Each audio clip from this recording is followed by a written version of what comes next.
Welcome to Dead and Kind of Famous, where we dig into the life stories of dead folks who enjoyed a touch or two of fame in their time and now reside permanently in the Hollywood Forever Cemetery.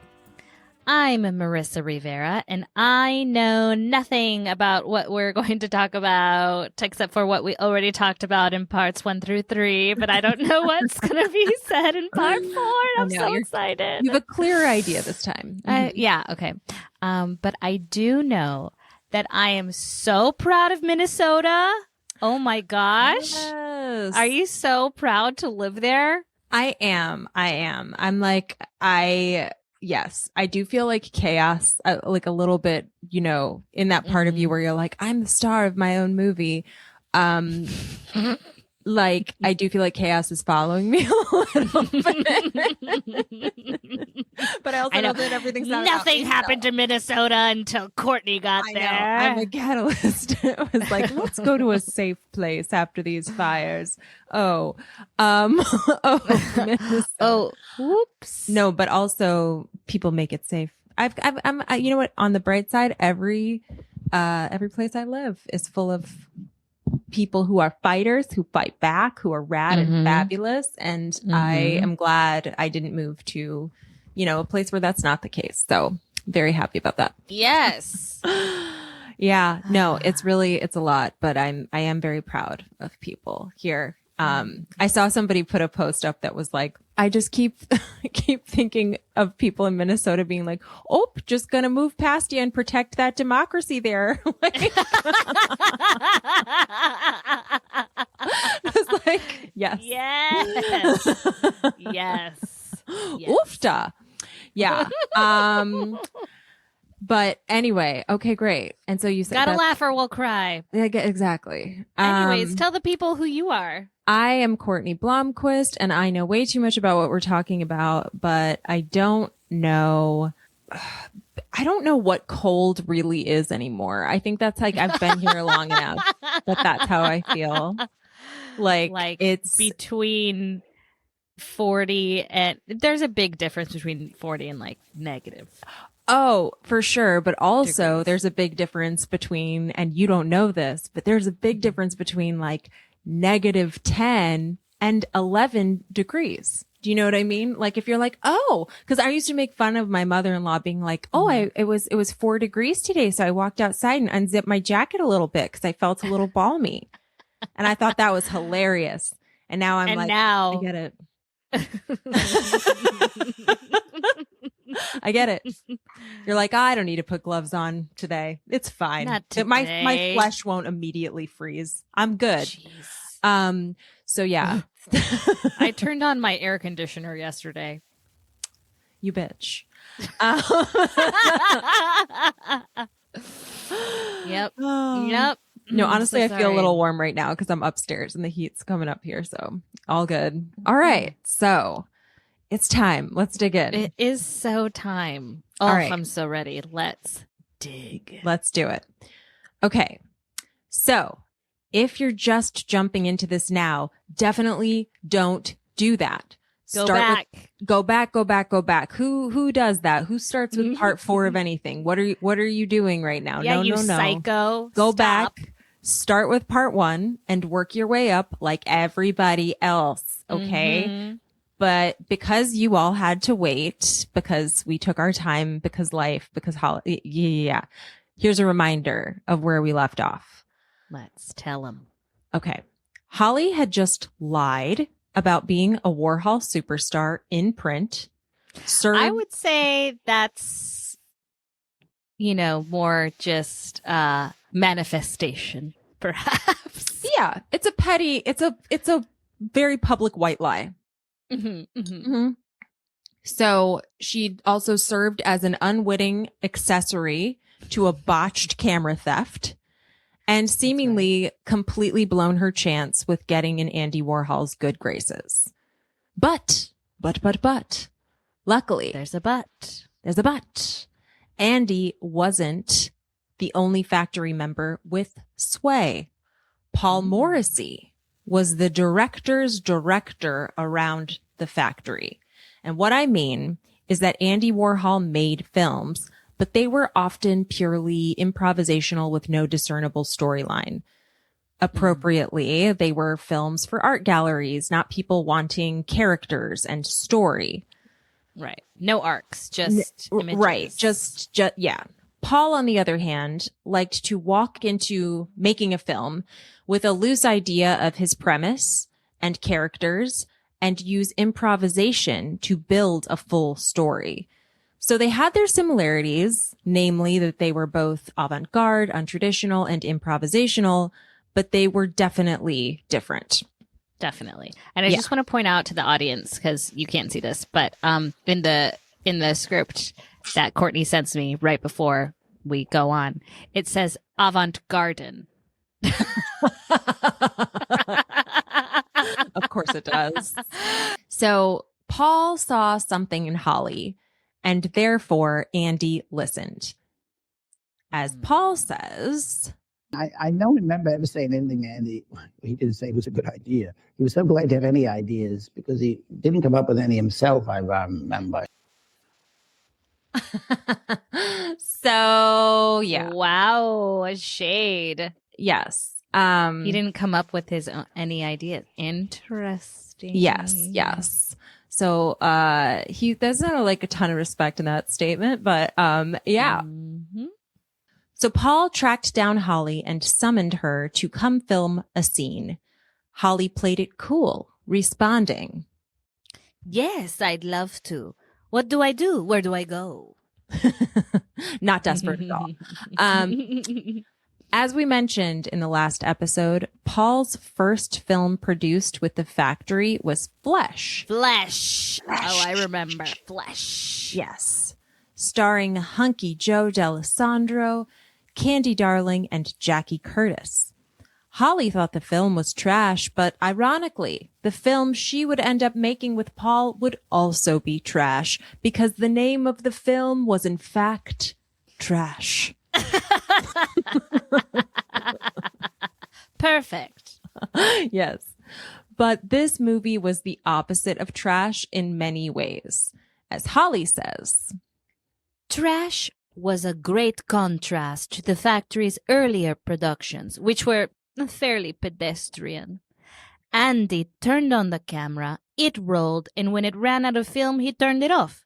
How much imagination did that take? And people said this was art? It was crap. The shade. The shade. Shade. The premise of Trash is that sexy Joe D'Alessandro, with a return starring role, is a heroin addict who can't get it up. Oh. Much like in Flesh, women fall all over him in this movie. But alas, his addiction to trash, which is 60s heroin slang, makes I didn't know that. Yep. Well, I don't know anything that's in this. So Yeah, fun. We also don't know anything about 60s drug slang, as has been established in previous episodes. Escaroles. Holly ate her bougie greens. That's what they actually are. Anyway. So his addiction to this trash makes it impossible for him to be sexually available.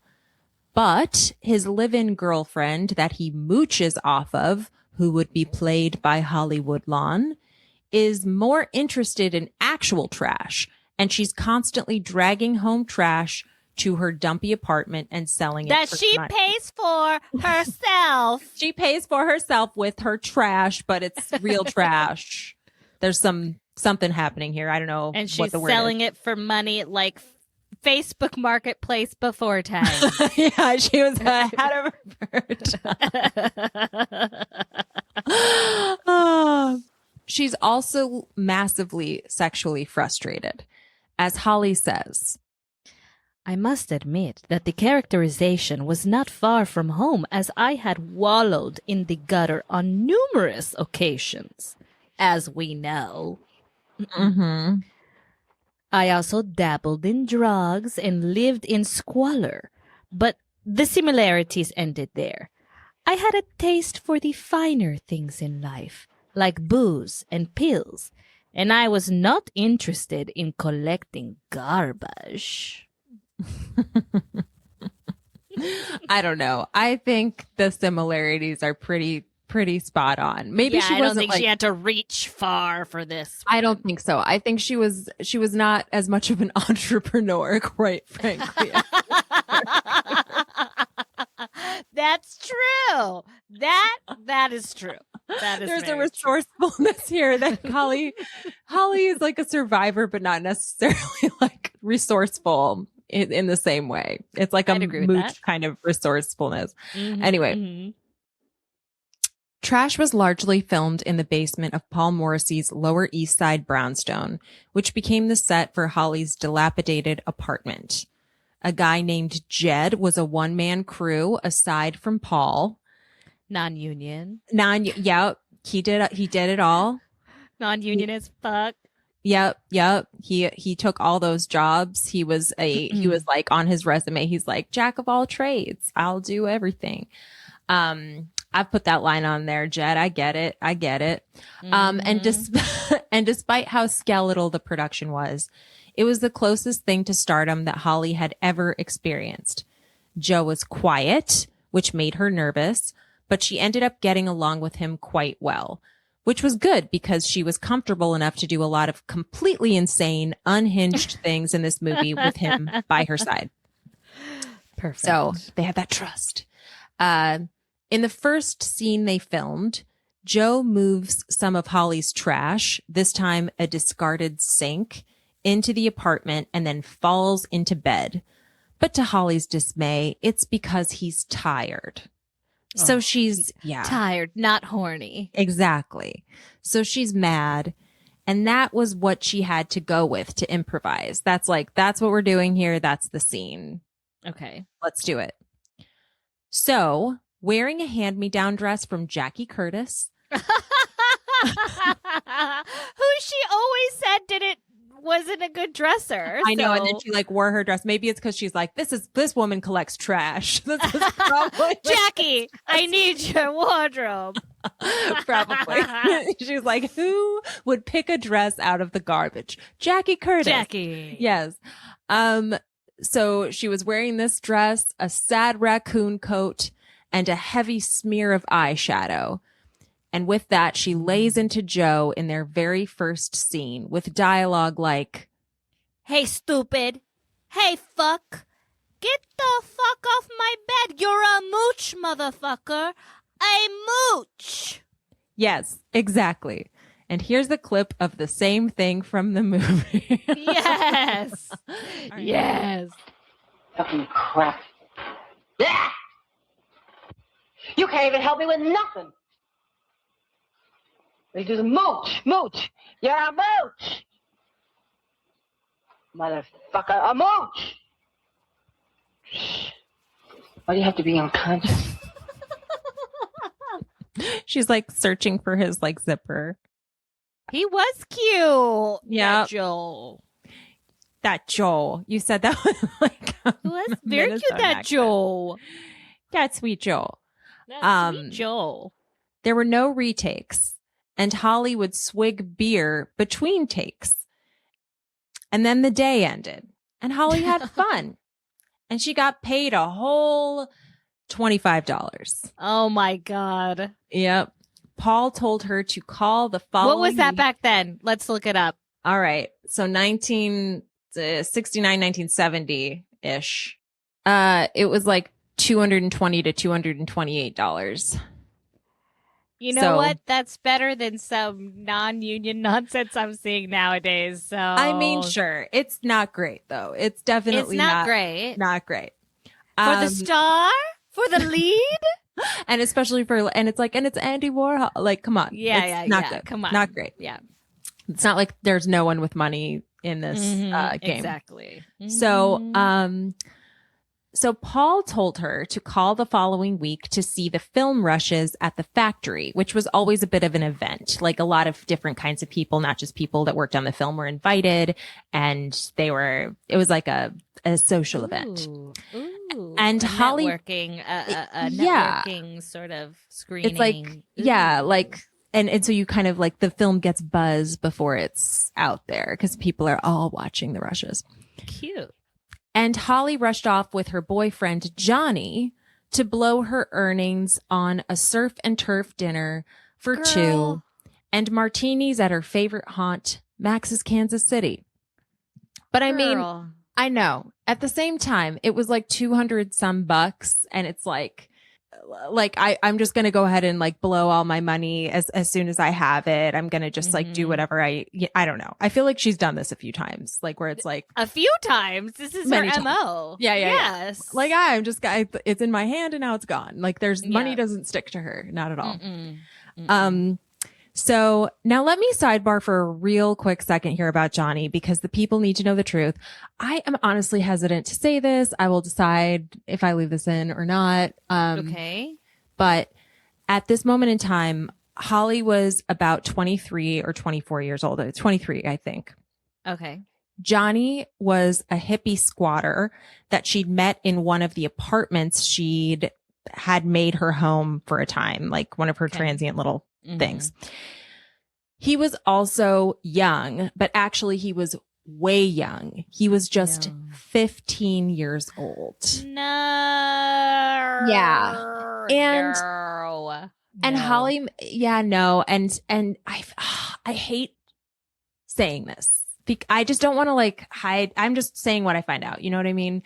I just don't like saying it because I feel like there are people who are like, believe things about, I think there's a lot of really shitty messaging out there about trans people and gay people for that matter, like mostly trans people, honestly, right now, about like the way, I don't know, they are around children or like, you know what I mean? Drag story time. I will tell you what, though, there's not a single drag queen or trans person in the Epstein files. So fuck all of that is exactly right. And I also think I'm not making excuses here for anything because this is not cool. So I'm going to say that right up front. Did she know that she knew that he was 15? Yes.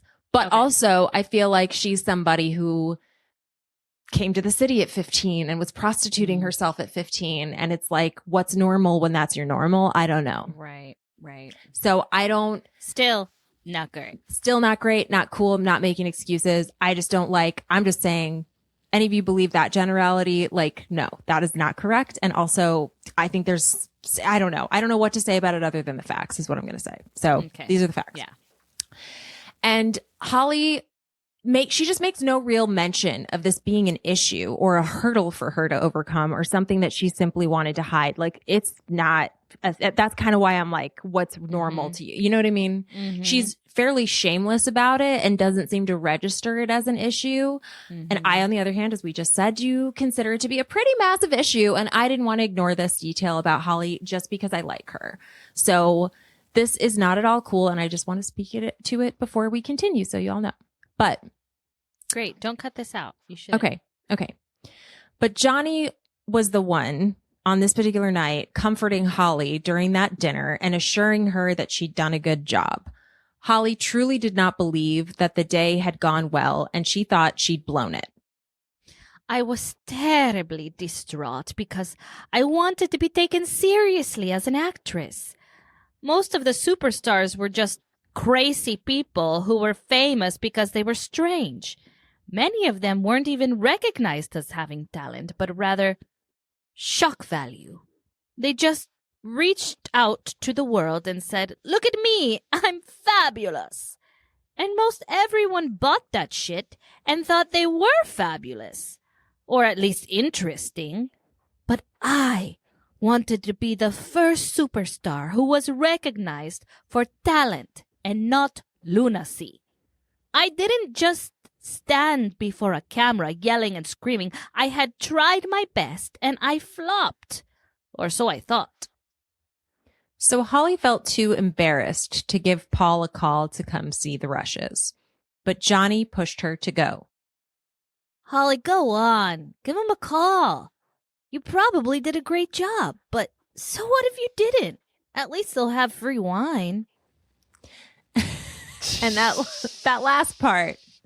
That's what really got her. Got her. That was Holly. So she picked up the phone and called the factory, and Paul said, "Listen, Your scene looks great. Come by tomorrow afternoon around 3:30.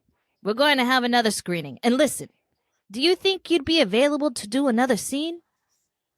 So she the did director just- said you did a good job, Yep. and I want you for something else, and that's good. Yep. So like as this movie's going on, that's kind of how it worked. It was like nobody really knows exactly how the story's going to play out. You don't really know if you're in it, you just kind of keep getting asked to come back. So very unusual in a lot of ways. But despite her doubts, Holly now had a bigger role in the film than she'd anticipated. She was thrilled, but also kind of horrified because when she saw the Rushes, she was not thrilled with her appearance.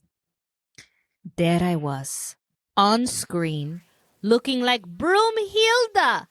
I looked heinous. I had spent hours getting dressed for that shoot, and I looked as if I had just rolled out of bed. I was mortified.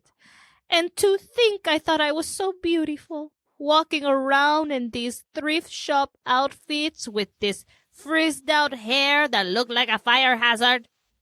I knew I should have invested in a full-length mirror.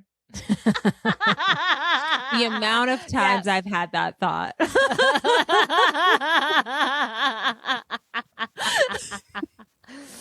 We all know it.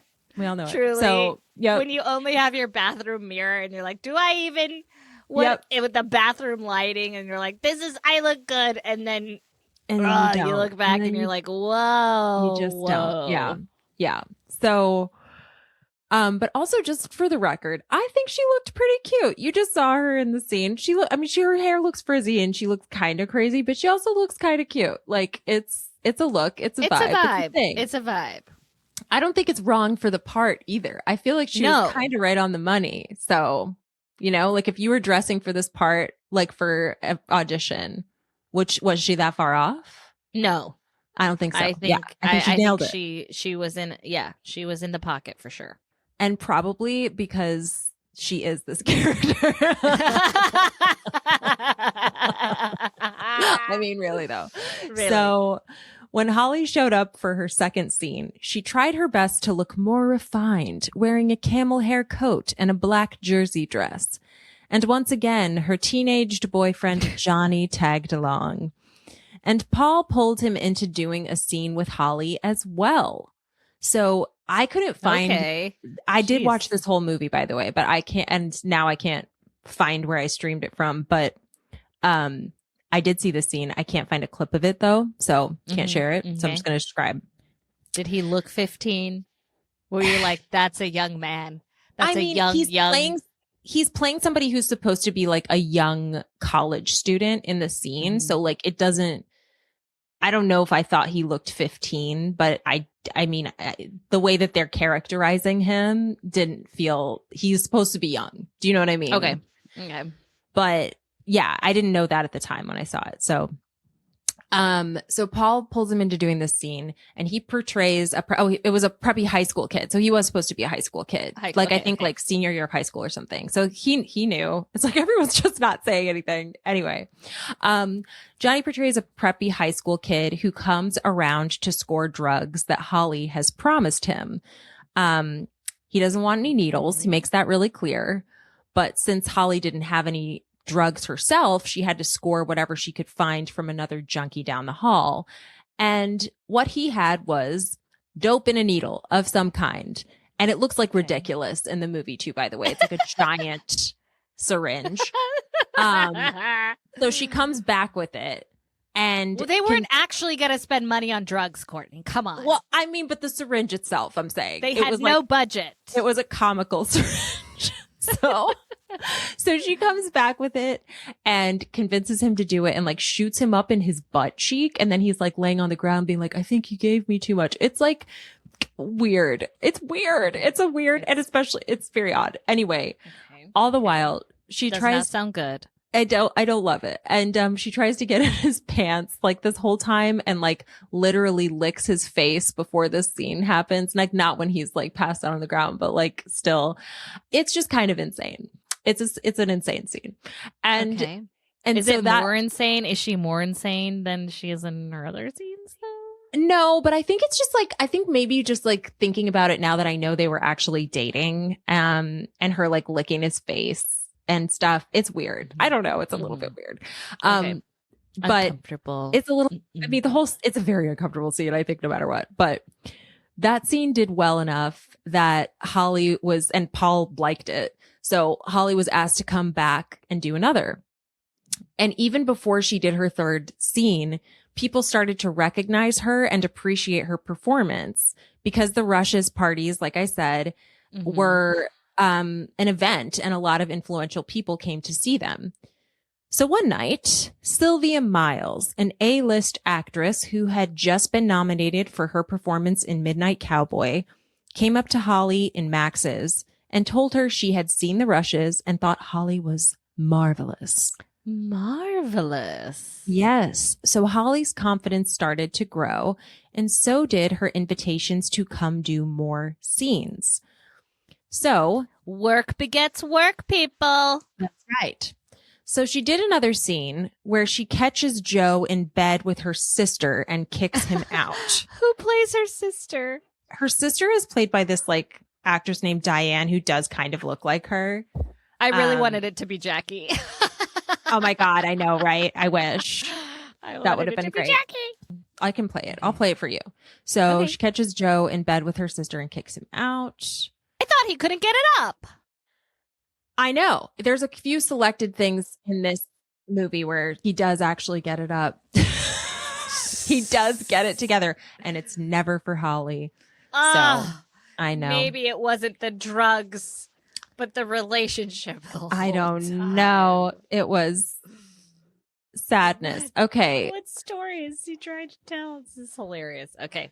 All right. Show me. You junky garbage. Out!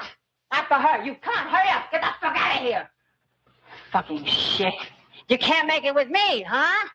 You can't. You're kicking junk. But her, yeah, right away. Fucking her. Come on, get out. I was just practicing, that's all, seeing if I could do it.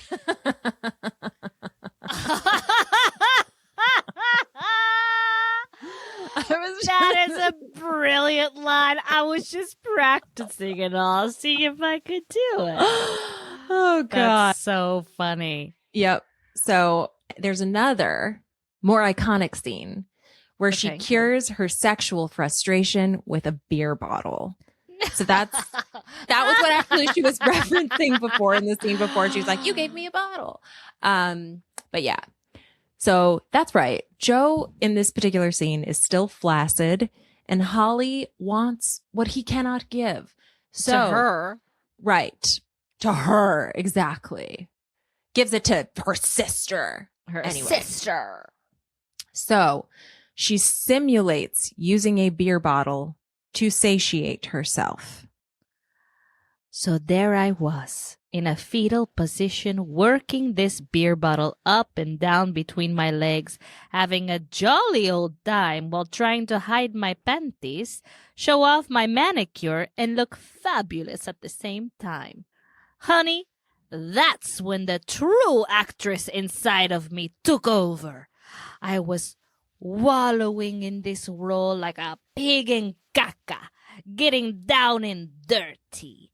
The mattress was flopping, the springs were squeaking, my hips were grinding, and I was bouncing myself up and down higher and higher to make the squeaks louder and louder. Then I climaxed and faked a tumultuous orgasm.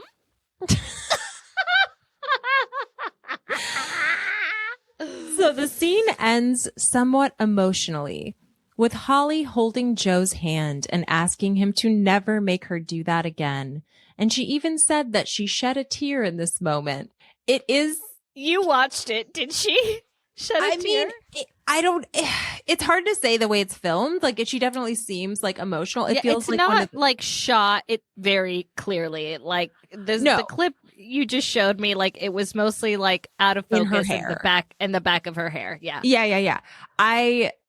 There's not.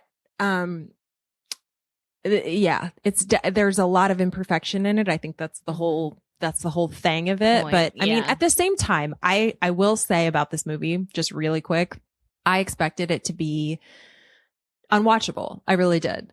Mm-hmm. It's not. It's not. I think it was actually it was interesting. Perhaps she is marvelous.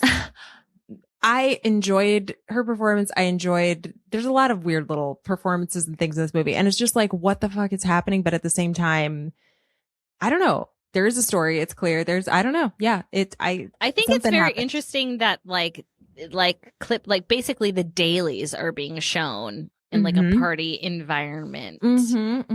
Yeah. Before stuff is like fully done and made. Oh, yeah. That's very, very interesting. It's its own, this is like, they just did whatever they wanted with this, which is kind of admirable in its own way. It's like, we don't care how things are supposed to be done. We're going to do it however the fuck we want. Or like the idea of perfection doesn't exist. Yeah. I think there's a lot of ideas about all that in there. So Holly's final scene in the film is kind of amazing. Really? Yeah. It's funny. Like a welfare social worker comes by to see if he can get Holly, who is pretending to be pregnant with a pillow under her dress, on welfare. Like it's just like all of a sudden like full on farce. Wow. And for her character and also maybe herself, that seemed to be the ultimate dream. Really. The social worker was played by the only unionized Second City pedigreed actor in the bunch named Michael Sklar. And the only thing he wants in exchange, his character, I'm sorry, the only thing he wants. Yeah, make the difference clear.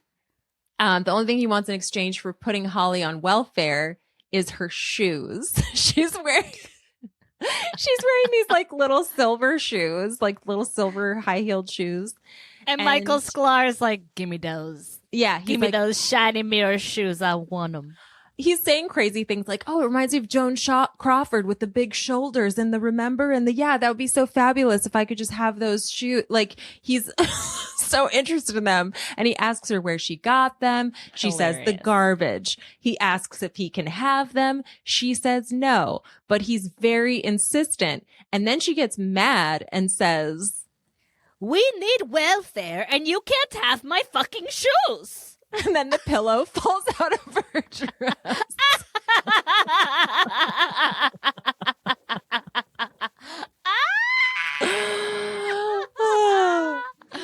Amazing. So iconic. Ridiculous. Yep.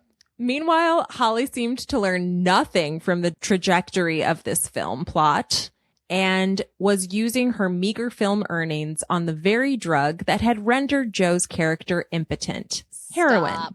Yep. Stop. Girl. Yep. She's like taking her money from the movie that's like basically like a heroin cautionary tale, at least like making it super unsexy. And then she's like, I'm going to go buy that. That's what I want, what he's having. Oh, God. So Johnny had to revive her on more than one occasion. She OD'd several times. Jesus Christ. Yes. And okay. Yes. Go on. This is you. Johnny and I always took the same share and usually split a $10 bag. We were cheap dates and thought ourselves on the lower rung of strung out. So it never took much to kill us.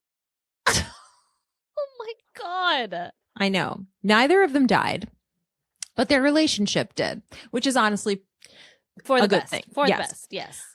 Holly was strung out and jealous, and the final straw happened when, in a jealous rage, she broke an ashtray and gashed her own leg with it, like deeply. Girl. And a gash is not a cut. A gash is a gash. A gash is a gash.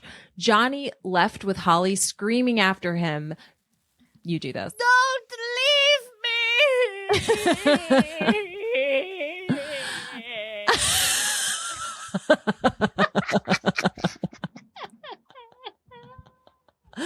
The melodrama. She says in the book, she's very clear. He was 16 at this point, and she was, quote, a world-weary 24. Jesus. Insane. So insane. Things were messy and getting messier. Remember that little scene from the first episode that we did the "I love you, Raul. My name is Ramon" scene. Yes. Yes. Yes. Well, Her time in jail. Yeah, her time in jail. We never discussed why Holly was in jail, or at least I don't think we did. We did not. It was just a taste of what was to come. Teaser. So let's discuss it now. Okay. A friend of Holly's named Chumley, which sounds Sounds fake. Sounds fake, but also sounds a lot like the sad forgotten cat toy character in the Gabby's Dollhouse movie named Chumsley, a reference only parents of tinies will get. I just watched that with Iris, and it had too many scenes with Kristen Wiig for her. She's like, "Where is Gabby? I want to watch." We don't need Kristen Wiig. Who's that? I don't know this woman. So anyway, yes, her friend Chumley was subletting an apartment from a wealthy woman named Madame Chardonnay, spelled Chardonet. I literally thought that was another typo, but it's not. It's not, and it's not Madame a joke. Chardonnay. Yeah, but probably it's like just Chardonnay misspelled. It's like a drag name. It's really it. That's so funny. Yeah. So she was this Madame Chardonnay was a wealthy French diplomat's wife. So somehow Holly's friend is subletting this apartment from her and must have known her because she left like personal things in the apartment, which we'll get to. But I don't know enough about that. You can't leave personal things around Holly. Or in a sublet. Okay. Yeah. Not unless it's like the furniture you're okay with people using. Come on now.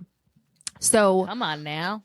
Holly was hanging out, there in this apartment with her friend Silver George, who we have mentioned. Yeah, if you remember, he likes putting silver leaf on everything. That's his thing. Or tinfoil. Let's be honest.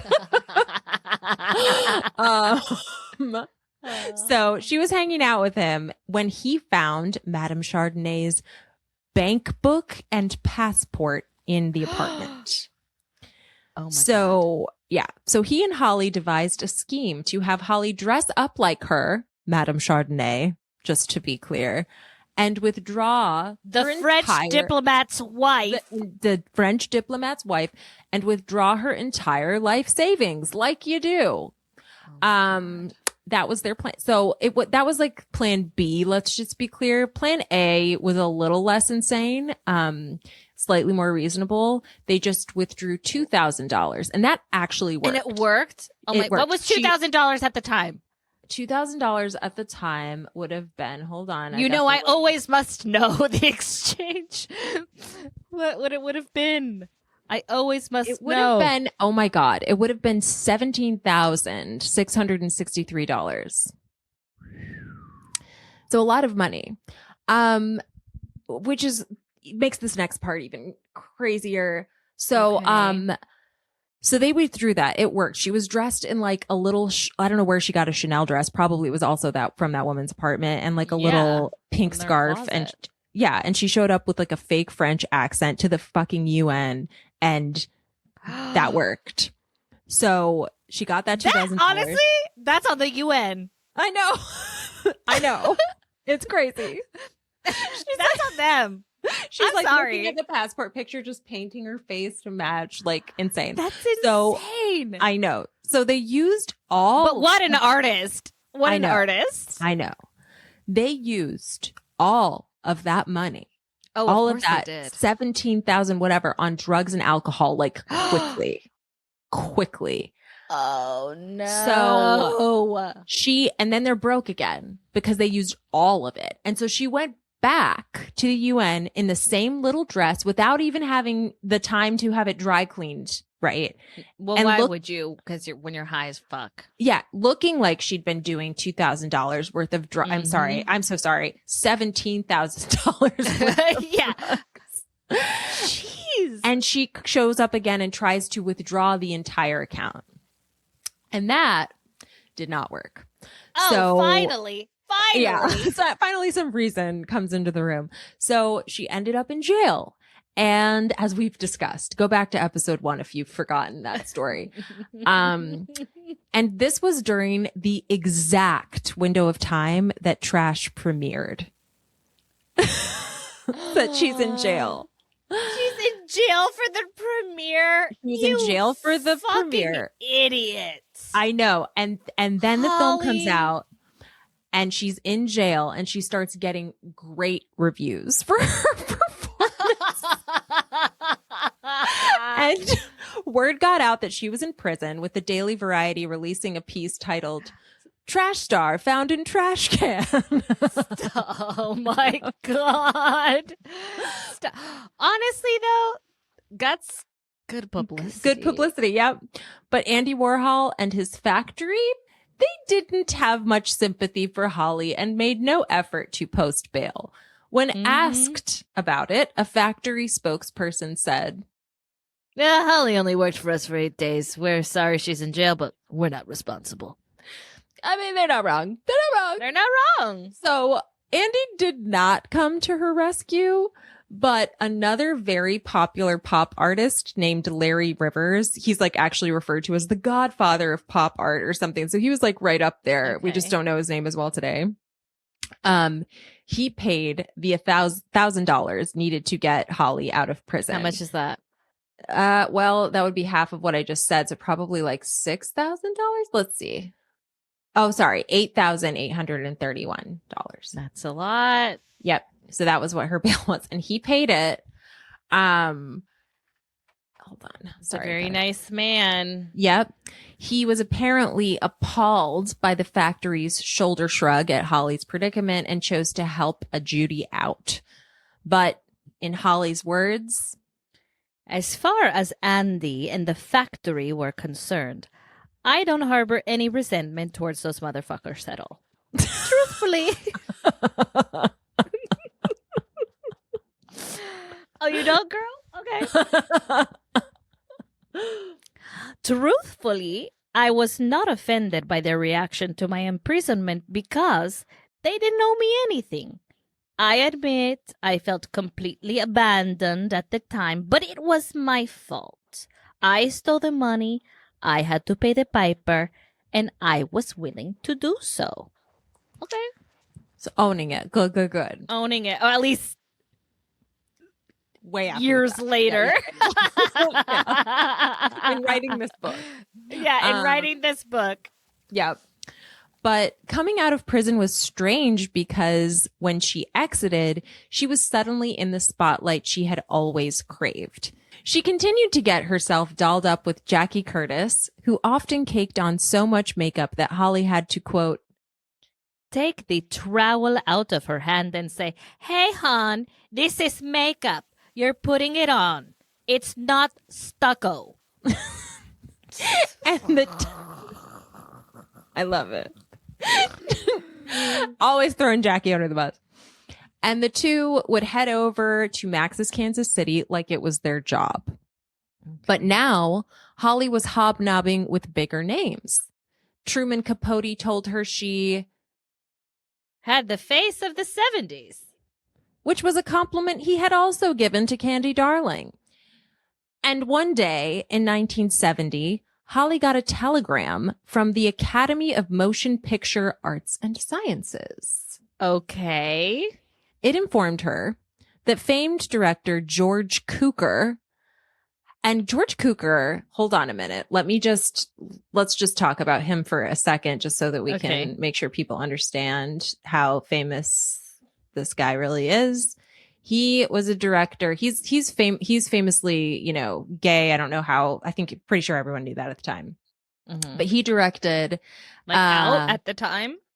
I mean, in a like unofficial way, Okay. He replaced one of the directors of Gone with the Wind. He directed A Philadelphia Story, A Star is Born, the 1954 version. He directed My Fair Lady. Like, he's a huge director. Wow.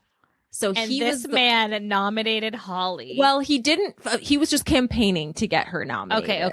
Okay. So, but it was him. Definitely, it was him that was doing it. And To get her nominated for an Academy Award? Yes, for an Academy Award for Best Supporting Actress. So there were like little buttons trash? For trash. And there were little buttons around, like orange buttons that were like Holly Woodlawn for Best Supporting Actress. Like it was like I don't know who was making those, but yeah. So a petition was even circulating to gain momentum for the nomination and had signatures from other huge Hollywood names like Joanne Woodward, who was, I don't know if you know, Paul Newman's wife, also famous actress. What the yeah. from trash? From the movie where she's faking with a beer bottle. Pleasuring herself with a beer bottle. Yes. Wow. So however, the nomination never came to be. Many still believe it is because the Academy couldn't decide whether to nominate her for Best Supporting Actress or Best Supporting Actor. But the truth... It's a problem that still we have today. Yeah. But the truth is, the campaign had simply started too late because the other nominees had already been decided. That's what she says in the book anyway. But it's hard to say if this would have come to be even if they hadn't. It seems a little bit like a publicity stunt to a degree, right? But according to Holly, she ran into a lot of people thought she was good in this movie, okay? Because she ran into Bette Davis once when Trash was being honored by the Film Critics Awards. And she said, I saw your movie. You did a good job. Congratulations. So after all this, Holly made another movie with Paul Morrissey called Women in Revolt, which also starred Candy Darling and Jackie Woodlawn. I'm sorry, Jackie Curtis. What's wrong with me? Curtis. Wow. Wow. Another typo. Another typo. Candy Darling and Jackie Curtis. It was about women's libbers, as they said at the time, who talked constantly about how hard it was to be a woman when none of them were cis women in actuality, right? So, and according to Paul Morrissey, that made their plight that much easier to empathize with. Like, he was like, this is brilliant. It's a hat on a hat, really. Yeah. But soon Warhol was over her again because, let me go back. But soon Warhol was over her again because she kept showing up in a rage, feeling exploited, as many of his stars had done.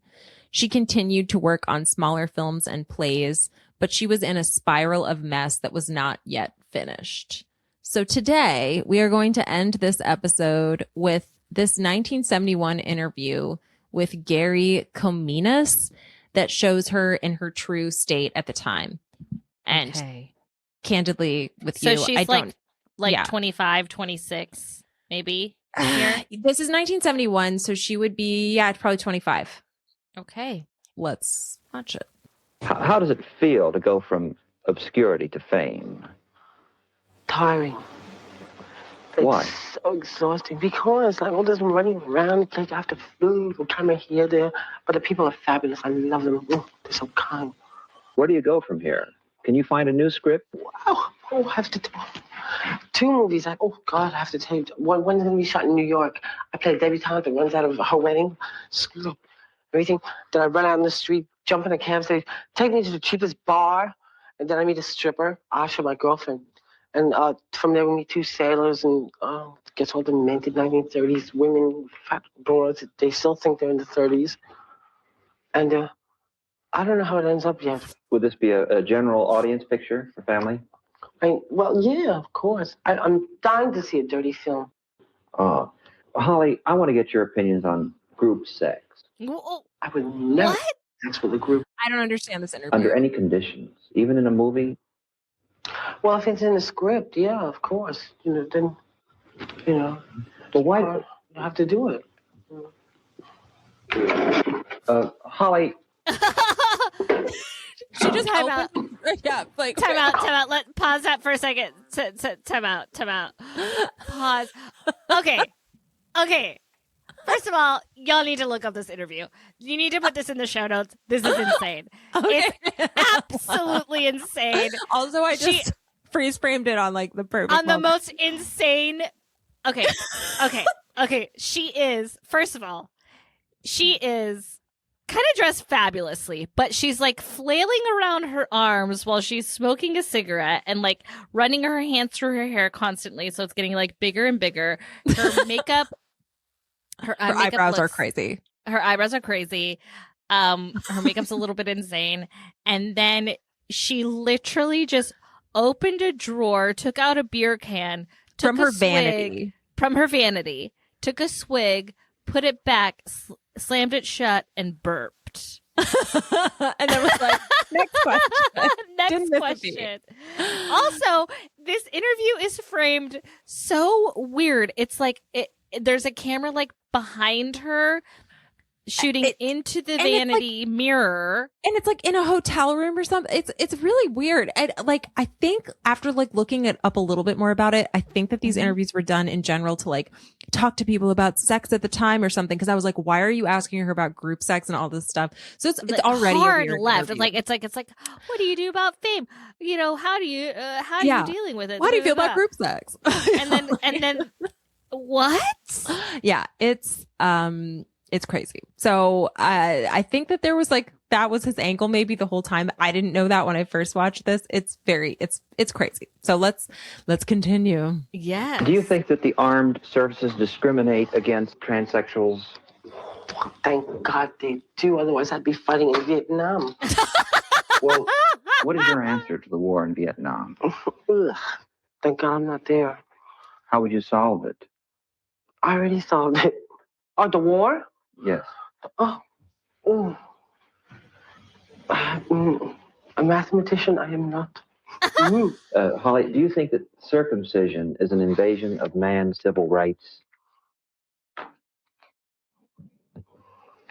Well, I was circumcised when I was 15. I'm telling you, that was quite an invasion. It hurt. Did it hinder your sex life? No, but, it looked nicer. Why are men attracted to you? Maybe because I don't want to have sex with me. I don't know, because I'm having lots of trouble. I mean, is it your mind or your body, quite frankly? That's what I mean, sex? First the body, I know the face too. Then, not the body, then my mind. And then it's hard, dude. But, it's fabulous. Wait, pause. Why are people so uptight on sex? Also, the interviewer has a pen or a pencil that he keeps putting in his mouth. I know, and grossly, like he's holding above his face. This is so weird. It's so weird on all sides. It's really a weird one on all sides. It's a weird one on all sides, but also she looks kind of fabulous. She has this long string of pearls. Mm-hmm. Mm-hmm. She looks like an insane like a bygone star. Like she was a star at some point, and she's giving some Betty Davis vibes. She is giving Betty Davis vibes. That's why she liked her. She's like, I see you in me. That's exactly what it is. Like, I'm gonna start doing my hair like you. Yes, she is giving Betty Davis vibes. Like she looks insane and fabulous at the same time. Yeah. And well, she's also just clearly very much on drugs in this interview. Yeah. I mean, she's string a so sentence together. Fucked up. No. She's high out of her mind, but still really funny. Still so funny. Okay. It's like, how do we solve it? And he's like, I already solved, or she's like, I already solved that. Yeah. Like, and then she's like, mathematician, I am not. I am mathematician, I am not. That was very Barbara Streisand. I feel like that line. Okay. People so uptight on sex. I don't want to know those people ever. I mean, you take, for example, the laws that forbid fornication, even between married couples. Wait, is she copulate. smoking a joint? She just lit up a joint. She literally just lit up a joint in the middle of this interview. She lit up a joint in the middle of this interview. He's also talking about laws where married couples aren't allowed to have sex. I'm confused. This, like, both both sides of this interview are crazy. I don't think he's sober either. I'm gonna go ahead and say it. I think he's on some shit too. I really do. What is he even saying? I don't know.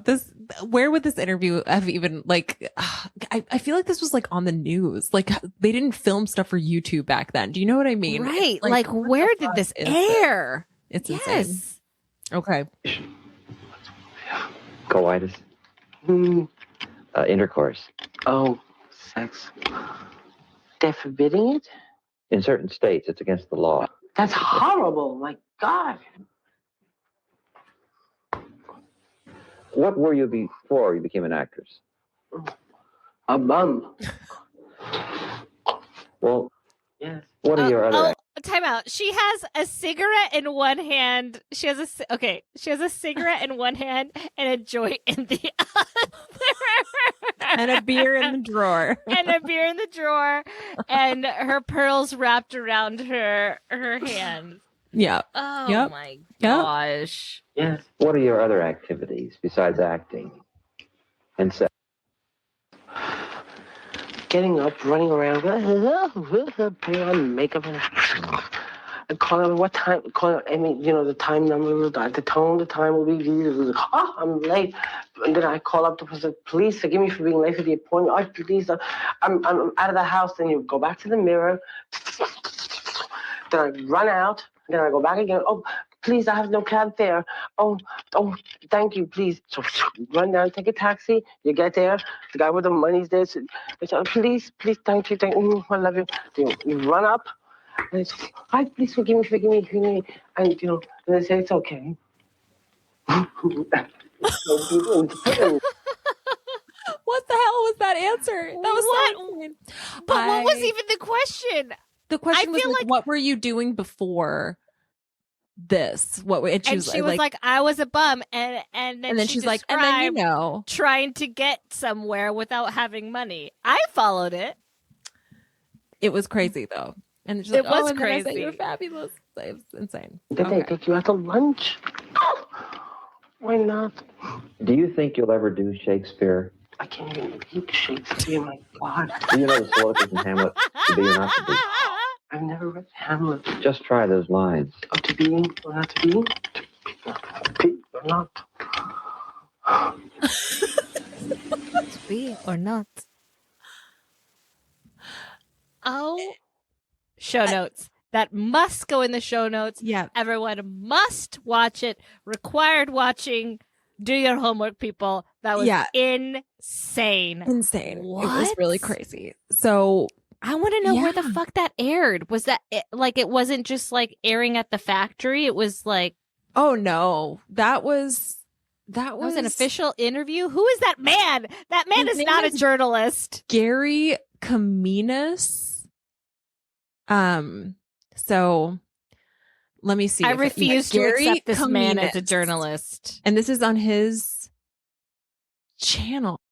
You know what he feels like? He feels like a straight cis male podcaster of today. Well, yeah. I mean, he has a YouTube channel. That's like where I just found this. Yeah, he did interview other people, like other Warhol superstars, it looks like. So he might have just been some weirdo journalist that they trusted. I don't know. I'm confused. I don't know the time period well enough to know that, but I just know that was crazy. And the beer in the drawer was my favorite part. That was great. The beer in the drawer and then the ciggy in one hand and the joint in the other was my fave.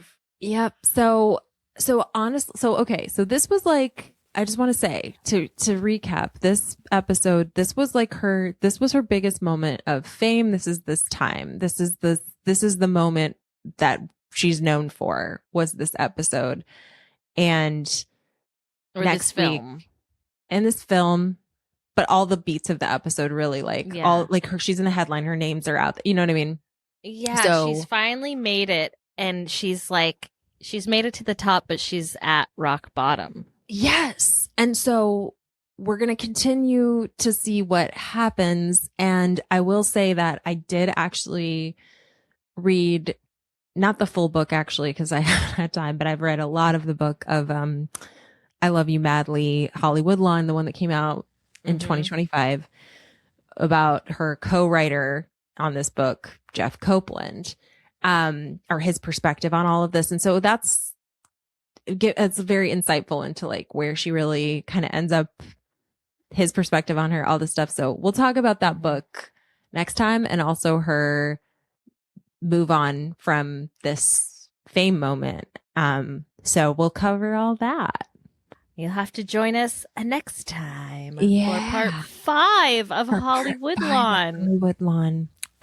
Thanks for sticking with us through this wild ride. I mean, truly a roller coaster. yeah. Until next time. Don't worry about it. Yeah.